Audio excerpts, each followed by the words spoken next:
نخواهد برد تا دنیای دل دارم. مرا دریا نخواهد برد تا دریای دل دارم.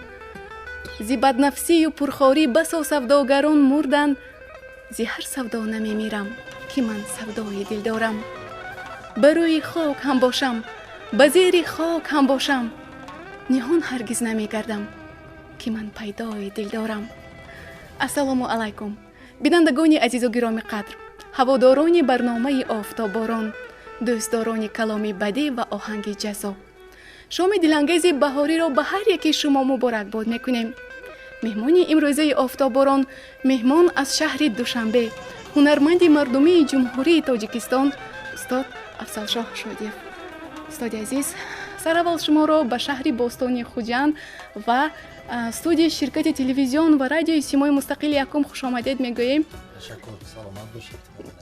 برای ما خیلی گوارا است که با نفری صحبت داریم که بارها با استاد لایق همنشین و شاید از اولین ها شده از دفتر اشعار استاد لایق بهره‌مند گشتید و میخواستیم یادها، یاد لحظه های قبلی را امروز ورقگردان میکردید و امروز میخواستیم به بینندگان گرامی ما آن لحظه ها، آن خاطرات نیکی که با استاد لایق ارتباط داشتن نقل میکردید. پس از رحلت استاد لایق 20 سال سپری می شود. شما این دوری را چگونه شناخته اید؟ من بسیار از شما سپاسگزار هستم که شما در برنامه آفتابباران یاد بکنید از زنده یاد استاد لایق شیرعلی، یک شاعر بسیار بزرگ در قلمروی فارسی زبان‌های جهان. استاد لایق بسیار یک شاعر زبردست و ناتکرار اصل 20 و 21 می شمارند. این افتخار هر یک تاجیک باید باشد. و من خوشبختانه با استاد لایق سالهای زیاد هم پسرشون بودم، هم فرزند کلانی بودم، هم یاورشون بودم، هم رانندهشون بودم، هم همیشه در برشون بودم. همیشه به استاد شعر میگفتن، من سحر آهنگ میبستم میخوندم و بسیار همچون پدر و پسر بسیار همکاری‌های زیاد کردیم و حتی استاد در یک شعرشون گفتن که دادرکم افضلشاه خدمت یاران بکن، من آفتابباران کردم تو سرود باران بکن. شعر از استاد لایق است و در کاخ باربد یک شبی سرود افضلشاه بود و من گفتم استاد من یک شب سرودم میکنم، دیگه یک شب میخوام که با شما یک شیر و شکر کنیم که مردم یک لذت برد. استاد روزگی دادن و ما یک شیر و شکر برنامه ساختیم و در این برنامه شیر و شکر استاد گفتن که امروز که بزم حاجی افضلشاه است، شایسته این حشمت و این درگاه است، چون حاجی ما حاجی کوی دل هاست، از حال دل ما و شما آگاه است. درباره من با اونجا یک شعر گفتم و ما برنامه آغاز کرده بودیم و این برنامه کم کم ثبتاش هستن، حاضرم در آرشیوها هستن و من همچون استاد، همچون آدمی دانشمند، همچون آدمی بسیار هم دلسوز برای ملت تاجیک و کل سیاره که در شعرهایشان بارها این اشاره شده است همکاری کردم، ایجاد کردیم، همراه بارها در شهرهای گوناگون همراه بودیم و در خود دوشنبه قریب 25 سال شب روز من با استاد بودم و همیشه از دردهای استاد، از شعرهای استاد همین روز گفتم که شعر ایجاد میشد، من با خبر بودم و پگاهش من همون شعر با آهنگ میکشیدم و برای همین من میگم که امروز ما دیروز اگر من دیروز در سر منزل استاد لایق بودم، دویمی مرد و دویم برفتم همون خبرستان، همون لوچابا، همون مزار نگاه میکند یک بچه جمال‌الدین و یافتم، گفتم پگاه من میبیام. دین سحر رفتم 120 دانه گلی صدبرگ گلی لاله گرفته رفتم، 120 دانه گلی لاله و 40 تا گلی لاله زرد، گلی لاله سفید و گلی لاله سرخ گرفتم. 40 تایی 120 تا گل در سر قبر استاد در هم بالای زمین من شیناندیم دیدم بچه کردیم. این تا گفتم 20 می روز تولدشونه همین گروه ها ثبت شده، یک زیبا میشه خوشو میشه نصیب باشد و همین شعرهایی که ما همراه کار کردیم و خواندیم سر کرده از هر زمان از زندگانی بشنوم پند دیگر، که درخت عمر دارد ریشه پیوند دیگر. گر خردمند پشیمان رفت از روی زمین، باز در روی زمین آید خردمند دیگر. خلق بی فرزند عالمگیر، عالمگیر نیست، باز یابد مادری تاجیک فرزند دیگر. بس که کام تاجیکان را با سخن برداشتند، باز آید شاعر و شعر و پساوند دیگر.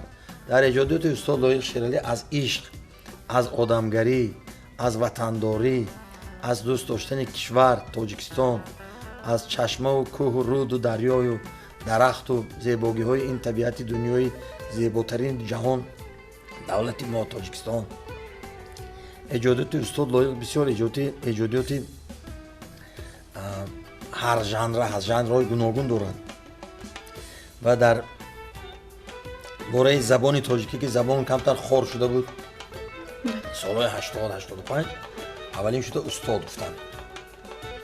درباره وطن دوست داشتن، درباره ننگ و ناموس، درباره همین حفظی بزرگ داشتهایی که ملت ما به خداوند دادگی اینا حفظ کردنی همون چیزهای تاریخی، یعنی همون یادگاری‌های تاریخی، عموما چیزایی که استاد لایق برای ما گفتن، این همش بخشیده می شود به یک زیبایی، یک آبادی، یک بزرگی همین زمین تاجیکستان که همه گفته های استاد همین روز در عصر 21 در سال 2020 قریب که عملی شده است. یعنی ملت آباد شد، شش مقام یک قدر شناسی شده، استاتوسی دولتی گرفت، زبان تاجیکی استاتوسی دولتی دارد. آبادی های زیبایی کشور و چقدر پیشروی های ملت ما، دوست داشتن زبان ملت و همه همینا جناب عالی پیشوای معظم ملت محترم امام علی رحمان همین کارا کردن که من میگم که کنی که استاد لایق باشن که همین چیزا امروز بینن و یک افتخار داشته باشن، یک افتخار کنن که من گفتگوی من شد، خواهشای من شد. برای همین با استاد لایق بسیار سالهای زیاد از همه نمود دردنامه های استاد لایق شعراشون من با آهنگ های زیاد کشیدم که افتخار دارم. تشکر زیاد. راستی امروز در برنامه کنسرتی که برای مادران بخشیده شد بود دوباره پای بردم که اخلاص شما رو، مهر و محبت شما رو نسبتی اشعار استاد لایق، آن 3-4 سرود اولینه که سرودید همه از اشعار استاد لایق بود، از دست دعای مادر، باز این بروی رهگلی پژمرده دیدم، لگدمال است و مینالت نهانی، باز عشق در دل شعله صبحی سعادت بوده است، عاشق احساس بخشش های قسمت بوده است. آن من گفتم این استاد واقعا اخلاص و یک مهر و محبت صمیمانه خود را در سرودهای خود انعکاس کردید. انتخاب شما گوناگون است. آیا موردهایی شده‌اند که موضوع را شما انتخاب کردید و استاد لایق شعر ایجاد کردند؟ اگر باشد این کدام شعر بود؟ بله، من یک وقتی در قشلاق ما در پنجرود زادگاه بنده، خانه ما از همه بالا خانه ما است در قشلاق و از خانه ما پایان خیلی بام همسایه تریزه ما میکشی بمب میبروی بالا بام. و این خانه یه همسایه ما بود، اما که بحریدین میگفتن و اون دخترشون خمار نام داشت و من اما استاد لایق نقل کردم که همین در دهه ما همین خمار گفتگی دختر بود، خیلی همون دخترک بعد جوانی ها ما از تریزه ها نگاه میکردیم و کوچیده رفت از قشلاق ما مرغه در گفتگی جا با اونجا با زمینی دیگر گرفتن و اونجا با کار میرفتن مردم. همینه کمک مختصر با استاد لایق نقل کردم و استاد لایق همین شعری در دامن بهار، همین شعری یادش بخیر بود، آن عشق کودکی، آن عشق گم شده چون شعر کودکی، همین شعر استاد لایق از روی گپایی که من گفتم و یعنی مثال‌های آوردم، استاد یک هوس کردی، یک ذوق من دیده همین شعر ایجاد کردم و بعداً شعری شیشه ما سنگ خارا بشکند، خامی ما پخته ها را بشکند، آنچنان سنگ مزاج و محکمیم کوزه ما سنگ دریا بشکند، 100 دل و 100 دست و پا بشکسته ایم تا که 100 راه فردا بشکند، ما از آن میدان غریبان نیستیم که دلی ما بی تقاضا بشکند، گردنی گردان بشکنیم پیش از آن که گردنی ما بشکند. بله. همین شعرم یک خواهش کردی من التماس کردم استاد نوشتم. بعد یک شب دیگر در خانه استاد من خواب میرفتم، در همون خانه کلانی یعنی زال میگن اونجا دیوان بود، من خواه میرفتم. یک خانه، دو خانه، دویم خانه بر استاد لایق، اما خانه 5 خانگی بود. کابینت کارشون بود، همین جای کارشون بود که شعر می‌نوشتن شبا. بعد ساعت یکی شب بودم، خیلی که من خواب بودم. داد زدن همون خانه، افضل بچه‌م بیا بیا بچه‌م، داد زدن. خیلی من خواب رفتم لبای استاد گفتن گنیال نی چیزا نوشتم، این شعرهای دیگر فقط لایق کی می‌نویسد؟ ببین اینا یک فیغان کردم و من در خد آمدم که همین خیلی شعرهای خوب 5-6 تا شعرهایی که بسیار هم همین درجه عالی بنوشته شده است و اون شعرها در خط شعرهایی که در تاریخ ماندن. بعد من گفتم چی به خط شکوایی و همین چیزایی می نویسید. گفتم از آن جمله همون دیدار در قیامت، سینا رسید بر سرم دردم دوا نشد. بعد من به فرقش نگفتم، من همه شعراتم با هم میبندم و بعد خندیدیم تا ساعت 3 شب. با خستم اثری نه چای دم کردم نموندم، حتی هنگام بیدار نکردم، خودم چای دم کردم، خودم خوراک همون ماندگی بود در دیگ و گرم کردم آوردم. بعد یک جای خب با همین ساعت 3 شب خوراک و چای نوشیدیم و خوراک خوردیم. بعد گفتن تو بچه‌م خواب را، من باید دو چیز دیگه باید نویسم. شبها کار میکردن، مینویسن شعرهای بزرگ مینویسن و همین در همون شعری که جهان سوزشگاه انسان چنین بود است و خواهد بود، حیات افسوس بی پایان چنین بود است خواهد بود، خیانت کاری نامردان، ملامت کاری بیدردان، محبت غارت ایمان چنین بود است خواهد بود. خیلی همین بیا جانا به مهمانی، قدح گیریم و پس میریم، زمان میزبان ما مهمان چنین بود است و خواهد بود. من گفتم که همین آخرانش من به معقول نه چی گفتم، من گفتم بیا جانا به مهمانی، قدح گیریم و پس میریم، زمان میزبان ما مهمان چنین بود است خواهد بود. نمیشه بده همین گفتم بیا جانا به مهمانی، شنو الفاظ ربانی، زمان میزبان ما مهمان چنین بود است خواهد بود کنیم. گفتم برای خودت تو همین خیلی خواندن گیر، برای من کارت نباشه، من همین شعر برای من معقول هم خیلی مینویسم. خیلی عادتهای عجایب داشتم. بعد شعری ترک ساغر کردم و اندر خمارش سوختم، ترک دلبر کردم و در رهگذارش سوختم. اونجا وقتی که من همین با صوت آهنگ کلاسیکی گلیزارم مونده خواندم، بسیار یک آهنگ شعر در همون آهنگی که ساخته شده بود، همین چسبید درجه عالی بود. بعد خدا رحمت کنه محمد جان شکوری بخارایی گفتن که افضل شاه بسیار شعر زور، همین شعر همین خیلی خوشرو نوشتگی استاد لایق، این تخلصش نیست به آخرش به مانند کلاسیکا. استاد محمد جان شکوری بسیار یک آدم بزرگ بودن، دانشمند بودن. گفتم استاد من یک ارشیوی استاد لایق کوام بینم، اگر باشد میابم. گفتم و شوخی کردم و رفتم. بعد شب خانه رفته یک کلیات استاد ورق زدم و چقدر چیزای خوندم. بعد از نام استاد گویا کم خیلی اومد که رودکی بودم براتون همچون خیام میروم، لایق هم از درد ملت در بهارش سوختم. بعد در لایق هم از درد ملت چون قزانش سوختم. چند خیلی وریانت کردم من ساختم.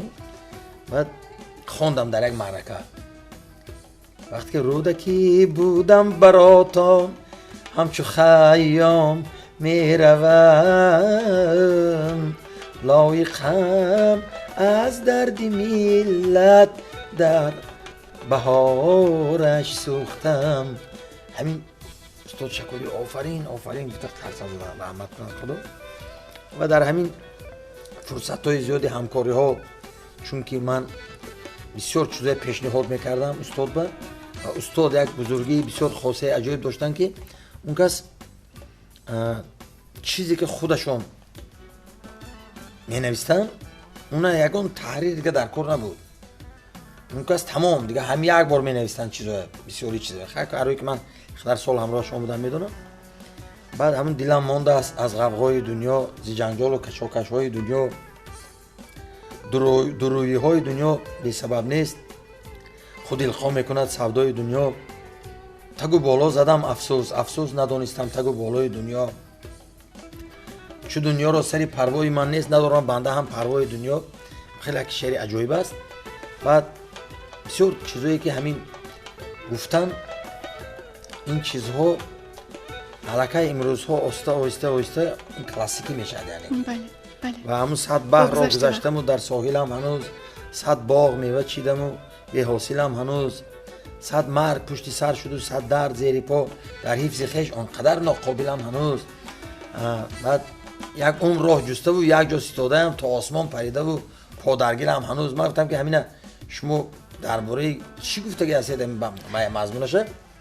و خدا رحمت کنه گفتن که همین اساسی را دربارش گفتم. یک عمر راه جسته و یک جا ستادم تا آسمان گگرین رفت، تا آسمان پریده و پادرگیرم هنوز. این طرفش حالی پادرگیر، اون طرفش تا آسمان برآمد. گفته درباره همین شعر گفتن، درباره همین یک مصرع همین شعر. و باور کنید اگر همه دردها، همه شعرها، همه چیزایی که استاد گفتن این چیزای تاریخی شد. و من یک وقت یک تاریخ به شما نقل میکنم که با استاد لایق در روز تولد من سال 94 93 94 روز تولدم استاد اومدن، همه خانه پر یادم یک تحفه دادن و گفتن که این کتاب قرآن گفتن برای تو که بچه‌م یک همراهت باشد، قرآن مددگارت باشد. خب من قرآن گرفتم و چی کردم و ماندم خانه. بعد خیلی فردا همه شب مهمونا رفتن، سحر چیزای تحفه گرفتیم اینجا و من کتاب گرفتم و در یک جایی که بسیار عزیز است، چیزای بسیار خوبه من اونجا روز میکنم، همونجا به روز کردم در یک جوان محکم کردم موندم. سال 99 استاد اولم رفتن. سال 2000 روزی تولدم 2 ایون استاد ظفر ناظم خدا رحمت کنه ما یک روز به تولد شده گیریم و ساعتای 5 سحر استاد ظفر حرکت خونی من یک سبد گل میفرستوندن. سحر کردیم من همیشه کوشش میکنم که از استاد ظفر پیشتر اون کسا تبریک کنم، نمیتونستم همین کارو کرده. بعد گفتم در استاد ظفر چی تحفه کنم، گفتم بعد همون کتابخانه یا همون چیزایی که عزیز است برای من همجا محفوظ است روز کردم میمونم، همون که شدم یک سری سرخک هستم، یک سلفنی سرخک هست هم که شدم همون که همون کتاب قرآن استاد لایق دادگی شدم، همون قرآنه که اونجا دورنش به یک ورق بنویسته موندگی، در بین قرآن ورق بنویستگی. و پسرم افضل شو کتاب قرآن مجید در روز مولودش تقدیم کرده می شود که همیشه مددگارش باشد، با اخلاص پدرت لایق و امضا شد. اما تاریخ و امضا. بعدی چند سال من اینه گرفتم، بعدی 6-7 سال که همون روزی تولدم و استاد من همون روز تبریک کردن، یعنی من همون رو یافتم، همین خیلی گیره کردم، همین خیلی اویلم اومد مادری فرزندم که چی گپ شد، من هفتم اینه بیم گفتم دادم ابای قرآنم خیلی شد و هم خوند و هم گیره کرد. و چیزهایی که در زندگی یک وقت استاد گفتن که بچه‌م پنجکن میریم، پنجکن رفتیم بی زهره زیارت کردیم مادری بزرگوارشونه. بعد خانه ما اومدیم، پدر من گوسفند کشتن و در خانه ما خیلی استاد بیشتری وقت خانه ما میستادن، حملی ما دور 3 روز 4 روز خانه میستادن. همین مادر میرفتیم خبر میدادیم، مادرشون 100 200 میشتن تا چه خیلی خفه نشه. من خانه اکام میرم، خانه پدرم من نماشون میگفتن سلطان مراد. بعد می اومدن خانه ما میستادن بیشتری وقت. و بعد همین دفعه رفتیم خانه، بعد بسیار کمپیری مادرشون که صحبت خوب کردن و دعا گرفتیم و گفتن که خیر تو شاعر شدی، گفتن همه چی کردی به دنیا نامد برآمد، نام این بچه من کی میبرد؟ گفتن من گفتم من جوگی میگفتن این جوگی نامش کی میبرد؟ گفتن و استاد خاندیدن گفتن که این نامش کیم کی برام دیگه چه؟ گفتم این هم نامدار که همه جایی نمیشناسد و خیلی نمیشناسد. خیلی نه بایسون اومدیم خونه یک جورش رفتیم گوسفند کشتن ضیافت کردن. شب سحر سمرخان اومدیم خونه یک جوره دیگه‌اش داروندیم، اونجا هم گوسفند کشتن. بازار بردن منیم چیزی که متوفا آوردیم خریدیم، همش جوره همین خریدم، یعنی که الکه چختم اینا میشناسه. گفتم من خیلی بسیار تعریف کردم پیش مادر و همین صمیمیت استاد لایق، مردانگی و جوانمردی استاد لایق، وطن دوست داشتن و ملت قدر کردن استاد لایق من به همه جوانای سعادتمند کشورمو توصیه میدادم. یعنی خواهش میکردم که به مانند استاد لایق وطن دوست شوند و مانند پرزیدنت ما محترم جناب عالی امام علی رحمان پیشوای معظم ملت ما وطن دوست شدن در کار. وطن دوست داشتن به دل است، به زبان نیست. بله. و منم خودم که همین بسیار همین برای من تاجیکستان عزیز هست، همین قدر من تاجیکستان دوست می‌دارم چون مکتب استاد لایق است. بله. مکتب استاد میرزا ترسونزاده است، مکتب استادای دیگر است، مکتب استاد صدرالدین عینی هست، همین مکتب باباجان غفورов است، مکتب بزرگی جبار رسولов است، مکتب بزرگی رحمان نبیов است که مثال همین مردای بزرگ تاجیکستان بسیار وقتای هیچی نبودنش به تاجیکستان ساختن و امروز در این 28 سال استقلالیت با این تاجیکستانی ما تماما پیشرفت که این از 70 سال شوروی 100 بار زیادتر ما پیش رفتیم. یعنی این راه‌ها، گیس‌ها، تونل‌ها، آبادی‌ها، مکتب‌ها، بیمارستان‌ها، باغ‌ها، شهرها آباد شد. همه این باعث افتخاری هر یک وطندار، هر یک تاجیک باید، هر یک تاجیکستانی باید باشد که ما هم خیلی وطن دوست داریم و استاد لایق در همون یک شعرشان میگن که در اوید همین وطن دوست داشتن این تاجیکستان سرزمین کمزمین از همه دنیا برای من تو قیمت‌تر. بله.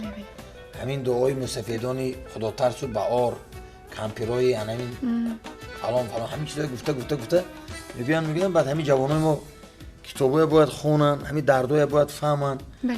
از نه تنها استاد لایق، استاد ترسونزاده، استاد عینی، استاد لاهوتی، استاد الاغزاده، استاد اکرامی، استاد مثال شاعر و نویسنده‌های بزرگی ما که مثال این روز برای ما عزیز هستند، اینا همه چیزاشون درباره وطن و درباره ننگ است. بله. و همین روز وقتی آمده است که ما در حقیقت جوانای ما وطن دوست باشن، وطن پرور باشن، زبان ما همیشه در دوست دارن که به زبان خودشون تازه حرف زنن و لهجه ها که گپ زدن در کار، لهجه این در همون محل خاص که وقتی که در جمعیت صحبت میکنی همیشه با زبان ادبی، با زبان رودکی، با زبان امام علی رحمان، با زبان لایق باید آدم سخن بگوید، با زبان استاد ترسونزاده. و این بزرگای ما امروز من از اشعار خواجه کمال خوجندی در همین برنامه آخرانم 2-3 سرود آهنگ بسته خواندم، از اشعار استاد لایق چیزای نو خواندم. حاضر از اشعار استاد لایق یک سرودی نو خواندم که نیابی در جهانی به وفا صادق تره از من، نیابی در محیطی به غمان مشفیق تره از من، در آن مورد کلافی عشق گویند و راحت گیرند، نیابی از طلبگاران خود عاشق تره از من. چیزهای عاشقی استاد لایق دریادلی و ساحل دریا غنیمت است، هم آبشار شب و تمنا غنیمت است. ورزاب را چی ورزشی گر عشق ورزی نیست، در پای کوه قامت بالا غنیمت است. و چیزایی که آنان که تشنه‌اند بری آب میروند، دل تشنگان عشق به ورزاب میروند. چیزهای بسیار بسیار بسیار بسیار همین گفتن ممکن. و من در قریب 160-170 تا شعر استاد لایق با آهنگ بستم.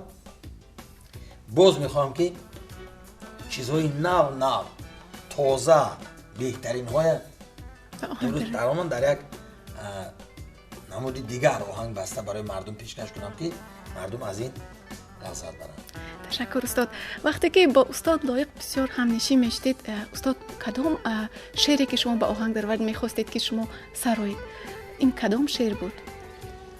من وقتی که همین جوانی رفته آهنگ بستم هر جا خواندم استاد گفتن که نشد، کسی به عادت داشتن نشد گفتم. من گفتم چه خیلی من عذاب کشیدم آهنگ بستم، نه همین نشد گفتم. بعد خیلی موند، یک ماه گذشت. بعد یک ماه من ترکیه رفتم و از استانبول یک توری ساز ترکی خرید آمدم. این ساز زور آوازش جنگ است میزد، با من مینواختم خودم کیف میکردم، خیلی عجیب بود. همون که همین یک روز خانه بشتیم، بعد گفتن یگان تا خان همین ساز ترکی همه جور کرده ساز کرده اون کدیم گفتم چی سود از زر الا یاری زرافشانی جوانی رفت آره این شد بودن این حالی جهان رو میگیرد این سرود مرحمت باشد که همین پوره میخوند همین استاد سرود در قدم شد چی سود از زر الا یاری زرافشانی جوانی رفت چی از لعل شوخی بدخشانی جوانی رفت چی دانا بود چی زیبا بود چی جویا بود اما زود به نادانی به حیرانی به سرسانی جوانی رفت. همین خیلی یک آهنگی شد که بسیار مردم قبول کرد جوانو همه های امروز ها این سرود بسیار مردم ما دوست می‌دارن و یعنی استاد گفتن که این سرود بهترین سرود شد آهنگ بهترین شد بچه‌م گفتن واقعا هم خیلی شد و شعرهای دیگر هم همون سینا رسید بر سرم در دم دوا نشد بر کام گور رفتم و کامم روا نشد با بی نوا نوان شدم تا بخشمش نوا وقتی که من نوان شدم یک هم نوا نشد سینا رسید بر سرم در دم دوا نشد. همین شعرهای همه چیزایی که میخونم یا که از کو سنگ چون فتد صد سنگ را به جا کند مرد چون مردی کند صد مرد را رسوا کند نادان چو دانایی کند احسن بگویمش همه اما چه بتوان کرد اگر نادانی دانا کند. همین چیزایی که مردم به از دل به دل راه میگوین وقتی که از دل میسراید به دل میرود. من راستی که یک چند وقت حاضر کارهای تازه کرده شدم سرودهای نو همین برنامه‌ای که در شهر باستانی خوجند یک برنامه شب سرودی من بود 22 23 فوریه همونجا من یک 14 تا سرودی نو خوندم و چند تا اونجا شعرها از استاد لاهیق بودن و برای همین من میگم که اگر ما امروز همین اشعار استاد لاهیق یک بار دیگه تحلیل کنیم یک بار دیگر از صدق دل اگر خوانیم همین شعرهای استاد لاهیق شعرهای 1000 سال پیش گم شده ای بابای رودکی است. بله. همون چیزایی که بابای رودکی گم کردن نیست شد همون دیوان رودکی همون دیوان همین روز هست همین کلیات استاد لاهیق. بله تشکر استاد. البته درباره استاد لاهیق درباره حیات فعالیت محققان تحقیقات ها میبرند درباره حیات فعالیت استاد لاهیق در کتاب ها میخونیم به طور علمی ولی میخواستیم بگویید که کدام خصلت استاد لاهیق غیر عادی بود مثلا در وقت صحبت در وقت یاد کردن از استاد لاهیق کدام یک لحظه فراموش نشدنی یا خصلت غیر عادی استاد لاهیق را شما نقل میکردید؟ استاد لاهیق اگر یگان کس در همون معرکه نباشه درباره های گپ گنده گویان میگفتن که درباره های گپ نزن هوای نیست اما آدم غیبت نکن گپ گنده نگو چی باید همون خشمگین میشدن یعنی خرشان میبرامد که چرا همه آدم نیست تو گپ میزنی. بعد مثلا همین بهار را بسیار دوست میداشتن همین سبزه بهاری همین برساق و همین چیزایی که از سمبوسای از علفی میشد کو همه بسیار دوست میداشتن. خوراکای همین تاجیکی ملی ما دوست میداشتن استادای. همین سال یه هفته به یک بار یا دو بار سال خانه زنگ میزدن میگفتن که دخترم اگه یک آشی نقص کند میگفتن و من اولی میگفتم یک آشی خوش رو کن یا که زنگ میزدن مثلا میگفتن که الو بچه‌م چی خوراک داری تا خونه تون میگفت آشی پلو ناز میدن حالی خانه چی خوراک سر شدگی نمیگفتم که استاد آش کردن خانه با گوشتی چی کردی گوشتی گاو کردی آخه گوشتی گوساله یوش کردی این خموشت میشه بیا من بار بچه میگفتن. بعد من خواهش میکردم خانمم که تیز خیلی آش سر کن آش سر میکرد من رفته استاد گرفته همین بهانه که یک در زده یک مغازه ها رفته یک چیز دیگه میگرفتم و همین بهانه که یک نیم ساعت 40 منت وقت کشال داده گرفته میآمدم که الکی آش دم کردگی بعد آش خوری دوستان میخوردن ریزونده میخوردن برنج و چاش دادن. بعد بهار را دوست می‌داشتن زن‌های زیبای وصل می‌کردن دخترای ما با لباسای ملی که می‌دیدن اطلس کردی اوه میگفتن این ابی چه این دختر ابی خودش نه این اطلسش خودش خوش خودش اطلسش خوش گفته همین دخترای بسیار بها می‌کردن بها گذاری می‌کردن و البته همین ننگ و ناموسی ملی استاد لاهیق بسیار بلند بود.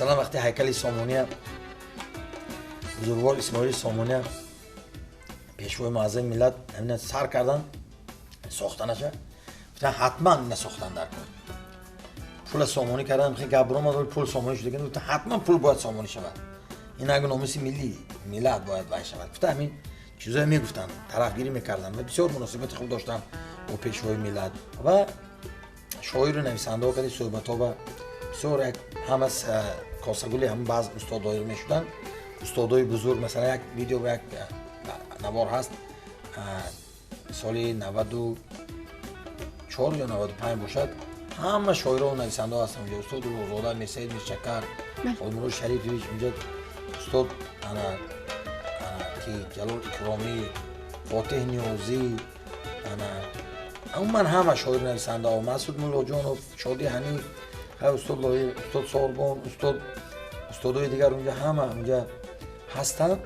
علی بابا جان دیگر شاعر نویسنده ها همونجا استاد لایق هم بعضا راهبری کرده، همین در اینترنت هستن، چیز رفتگی هستن و همونجا هر یک کس وقتی که سخن میدادن، مثلا عباد فیض‌الله دربارشون گپ می‌زدن، اول یک چیزی که عباد فیض‌الله ایجاد کردگی یک آچرک و یگون چیز نوشتگی، اون کسی همون بها داده گپای خوب گفته، بعد اون کسی سخن میداد. یا اون نویسنده یا رمان چایگان اثرش اول پیشکی یک کم همون تعریف و تفسیر کرده، جای نقضش گفته، بعد سخن میداد. یا اون شاعر شعرش کمتر آورده، یک بیتش آورده، همون شعر یک وصف کرده، گپ خوب گفته، بعد همون شعر بها گذاری کرده، بعد به همه آدم سخن میدادن. یعنی که نکته سنج بودن، دانشمند بودن، همه میخوندن، همه میدونستن.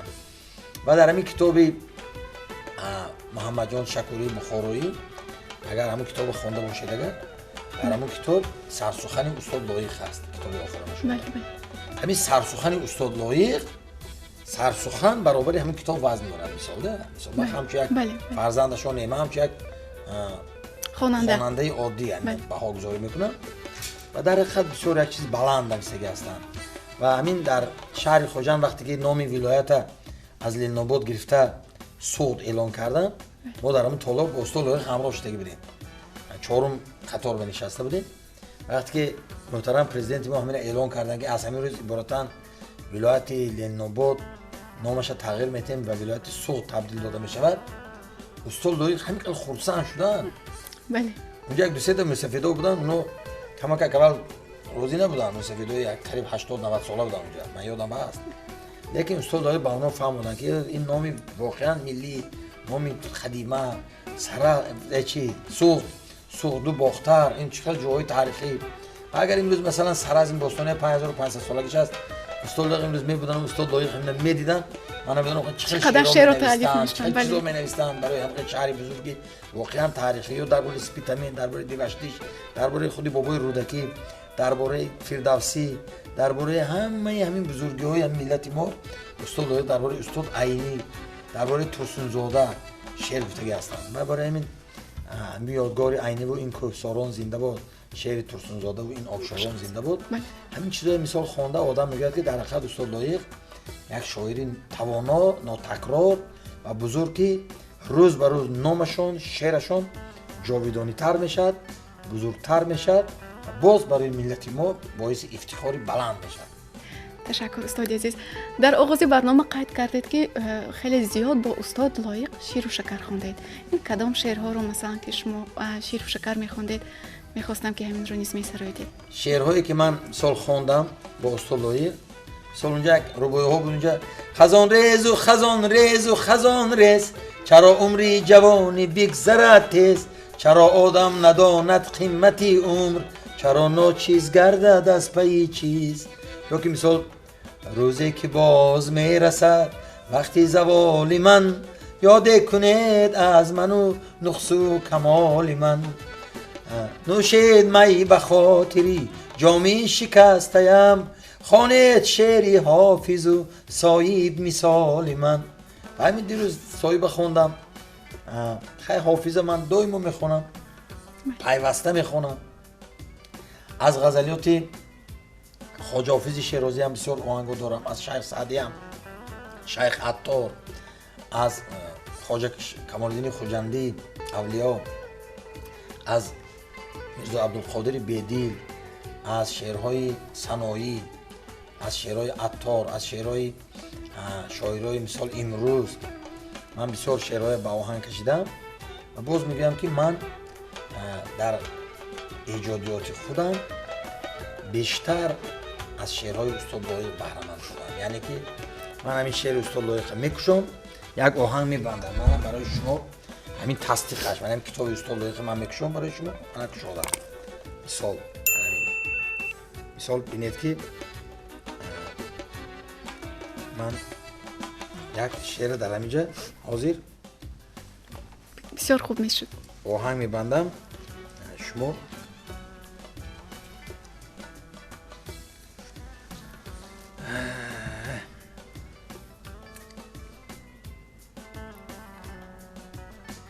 نیمی عمرم در غمی سرواده رفت، نیمی دیگر در غمی دلداده رفت. قسمت از سادگی در خورد و خواب، قسمت در یادی حسنی ساده رفت. پاره در نوبت و در انتظار، پاره بی رهبر و بی جاده رفت. قطعه در مجلس و بحثی عباس، قطعه با من بره افتاده رفت. کشته عمرم اگر برباد شد، کشتی شعرم به بحری باده رفت، به بحری باده رفت. زنده باشید. و واقعا کشتی شعر استاد لایق یک کشتی بسیار هم بزرگ، توانا و در یگان بحر و طوفان خدا خواهد غرق نخواهد شد. و همین کشتی کتابشان، کتاب بزرگشان، شعرهاشان، کلیاتشان که اولین بار در شهر باستانی خوجند به تب رسید. بسیار هم تشکر مثال میکنیم که به اون وقت رئیس ولایت محترم قاسم جان رهبرش قاسم بودن، قاسم این کار کردن. و امروز هم وقتی که رئیس ولایت سوخت امروز رجب احمدزاده محترم که همین کوشش های اون کس کردی، همین قصری به نام استاد لایق قصر جوانان آباد شد. ما اینجا میبینیم یک راحت میکنیم قصر زیباترین بنیاد کردن. جناب عالی اومده و یک شدن. همین دستگیری رئیس ولایت سوخت رجب احمدزاده آینده من باور دارم که باز بسیار کارهای بزرگ فرهنگی در این ولایت بزرگ به اتمام میرسد. در شهر پنجکنت باستانی یک هیکل بابای لایق بود و هیکل برده مزار شریف و یک هیکل دیگر باز ساخته شد. در ولایت ساختن در شهر خوجند بردن در پنجکنت گذاشتن و پیشوای معظم ملت محترم جناب عالی آمده و یک کشادن اما هیکل و برای هیکل استاد لایق وقتی که هم دستشون گرفته سرشون هم خیلی خم کردن من اشک ریختم. من گفتم در حقیقت به قدر شاعر ملتش پرزیدنت ما میرسد. امروز استاد لایق یادشان جاودانی هست. باغ‌های لایق هست در شهر کولاق. بله. کوچه ها به نام استاد لایق در شهر دوشنبه، در همه جا نام استاد لایق زنده است. و البته من میگم که به شما نیز تشکر که شما آفتاب باران ساختید و این آفتاب باران شما همیشه هم آفتابش جلوش و نور معرفت بزرگی خیرد مردم ما یک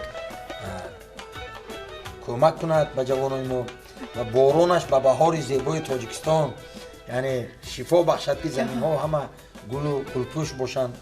و بگذار که روح استاد لایق همیشه با ما و شما باشد، مددگار ما باشد و اهل شاعرای ولایت، شاعرای رسپولیک، شاعرای جمهوری ما همه‌شان امروز پیروان استاد لایق هستند. بیشترشان درباره استاد لایق سخنان خوب گفتند، کتابای خوب نوشتند، یاد کردند. بنده نیز یک کتاب نوشته استادم یاد از لایق، یعنی که یادنامه هایی که درباره استاد لایق چیکارها شده، در کجا بودیم، کدام سفرها و کدام وقت من شعرهای آهنگ بستم، چی وقتا شد همین در هیجان چه شعرها وقتش به اومد بداهتا آهنگ برآمد. همین خیلی چیزای یادداشت‌های من همین حاضر روی قلم آورده استادم، روی کاغذ آورده استادم. برای من کوشش میکنم که همون کتاب که چاپ شد اولینشه بعد میکنم که در شما توفیق کنم. تشکر زیاد. تشکر. سپاسی بپایان استاد عزیز که دعوت ما رو پذیرفتید. امروز برنامه آفتاباران رنگ دیگر بخشیدید و زیرا البته درباره حیات فعالیت استاد لایق صحبت‌های سلسله برنامه‌ها تهیه شدند، لیکن امروز درباره لحظه‌های عمر شاعر بینندگان گرامی ما واقف گشتند шуморо хушомадед мегӯем ба барномаи мо. Албатта устод лоиқ бо ашъори худ садсолаву ҳазорсолаҳои дигар зиндаву ҷовид хоҳад монд ва албатта мову шумо барои тарғиб намудани адабиёти муосири тоҷик ва хидматҳои устод лоиқ фаъолият хоҳем кард. хушомадед мегӯем. бисёр ба шумо низ барори кор, саодатмандӣ. Ташаккури зиёд. мардуми бостоншаҳри хоҷанд умри дароз. бисёр шаҳри пурфайз аст, бисёр шаҳри зебо аст хоҷанд ва бисёр як ҷоҳои таърихӣ дорад. мардуми бисёр боодоб дорад, мардуми бисёр бофарҳанг дорад. илму адаб дар инҷа хеле як роҳи хосакати пеш меравад ва ман ба мардуми хоҷанди бостони вилояти Суғд ва мардуми Тоҷикистони азиз ба ҳама саодати рӯзгор ва 2020 сол соли пурфайзтарин, соли эҷод, соли шеърҳои тоза, сурудҳои нав, оҳангҳои нав барои ҳамаи мо таманно дорад. ташаккури зиёд. хушомадед устод. бори дигар хушомадед. баҳор мешавад, баҳори пурнигор мешавад. замини хотироти ман бунафшазор мешавад. ба ёди нозҳои кӯдаконаат дилам фигор мешавад. чӣ рӯзҳо гузаштаанд ки ман туро надидаам, чӣ дардҳо гузаштаанд ки баҳри ту кашидаам. ту баҳри ношинохта ситеғи норасидаам, туро чӣ ёд оварам дилам фигор мешавад. бинандагони гиромӣ, дар ҳамин ҷо барномаи навбатии офтоборонро ҳусни анҷом мебахшем. таманно мекунем ки баҳори имсола оғози оғозҳо ва оғози хушиҳои беканор бошад. то барномаҳои оянда, хайр азизон.